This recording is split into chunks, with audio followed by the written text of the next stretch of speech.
അതെ, ഇന്ന് നമ്മുടെ വീടിനടുത്തുള്ളൊരു കുട്ടീൻ്റെ പിറന്നാളാണ്. അപ്പോൾ നമ്മുടെ വീട്ടിൽ എപ്പോഴും വരുന്നൊരു കുട്ടിയാണ്, നമ്മുടെ മക്കളുടെ ഫ്രണ്ട്സാണ്. അപ്പോൾ അവളുടെ പിറന്നാളിന് ഗിഫ്റ്റ് കൊടുക്കണം. അപ്പോൾ വേറെ ഒന്നും നോക്കിയില്ല, നമ്മുടെ ബിസിനസ്സിലെ ഫസ്റ്റ് കളക്ഷനിലെ ഒരു പീസാണ് അവൾക്ക് കൊടുത്തിട്ടുള്ളത്. നമ്മുടെ ടെമ്പിൾ കളക്ഷനിൽ വരുന്ന ചോക്കർ ടൈപ്പ് ചെയിനാട്ടോ അവൾ കൊടുത്തിട്ടുള്ളത് കേട്ടോ. അപ്പോൾ എല്ലാവർക്കും ഇഷ്ടപ്പെട്ടു ആ ഒരു ചെയിന്, അവൾക്കും ഭയങ്കരമായിട്ട് ഇഷ്ടപ്പെട്ടു കേട്ടോ. അപ്പോൾ നമ്മളവിടെ ചെന്നേരെ കേക്കൊക്കെ കട്ട് ചെയ്തു, പായസമൊക്കെ കുടിച്ചിട്ട് നമ്മളിതാ ഗിഫ്റ്റ് പാക്കൊക്കെ പൊട്ടിച്ച് നോക്കുക. അവൾക്ക് ഭയങ്കര ആഗ്രഹം, അതൊക്കെ ഞങ്ങളുടെ മുന്നിൽ തന്നെ പൊട്ടിക്കണമെന്നത് കണ്ടോ. അപ്പോൾ അവൾക്ക് ആ മാലയൊന്ന് ഇട്ട് നോക്കാൻ ഭയങ്കര ആഗ്രഹമാണ് കേട്ടോ. അവൾ എപ്പോഴും പറയും അതേ കൂട്ടൊരു മാല എപ്പോഴും വാങ്ങണം എന്ന്. കാരണം എന്ന് വെച്ച് കഴിഞ്ഞാൽ ഈ അമ്പലത്തിലൊക്കെ പോകുമ്പോൾ നമ്മൾ ഈ പട്ടുപാവാടയൊക്കെ ഇട്ട് കഴിയുമ്പോൾ അതിൻ്റെ കൂടെ യൂസ് ചെയ്യാൻ ഭയങ്കര ഒരു ഭംഗിയുള്ളൊരു ചോക്കറാണ് കേട്ടോ ഇത്.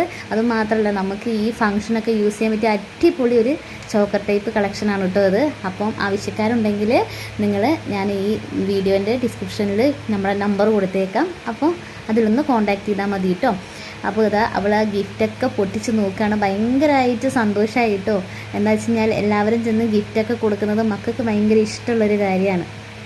അപ്പം അത്രയേ ഉള്ളൂ, നമ്മുടെ മക്കളുടെ സന്തോഷമാണ് നമ്മളുടെ സന്തോഷം. അത് എൻ്റേതോ നിൻ്റേതോ അങ്ങനെയൊന്നുമില്ല, എല്ലാ മക്കളും നമുക്ക് ഒരേപോലെ തന്നെയാണ് കേട്ടോ. അപ്പോൾ അത് ആ മിഠായിയൊക്കെ അവൾ പെറുക്കി വെക്കുകയാണ് കേട്ടോ. എല്ലാവർക്കും വീതിച്ച് കൊടുക്കുന്നു, അവൾക്ക് കിട്ടിയ ഗിഫ്റ്റൊക്കെ അവൾ എല്ലാവർക്കും വീതിച്ച് കൊടുക്കുന്നു കേട്ടോ. അപ്പോൾ അവളെ മാമൻ വന്നപ്പോൾ ഒരു മിഠായി കൊടുത്തപ്പോൾ അതിന് സന്തോഷമാണ് ചാടിക്കയറി ഉമ്മയൊക്കെ കൊടുക്കുന്നത്. അപ്പോൾ ഒരു കൈ ചെയിൻ കിട്ടിയിട്ടുണ്ട്, അതും ഇട്ട് നോക്കണം. അപ്പോൾ അത്രയേ ഉള്ളൂ. Tata bye bye, okay, see U.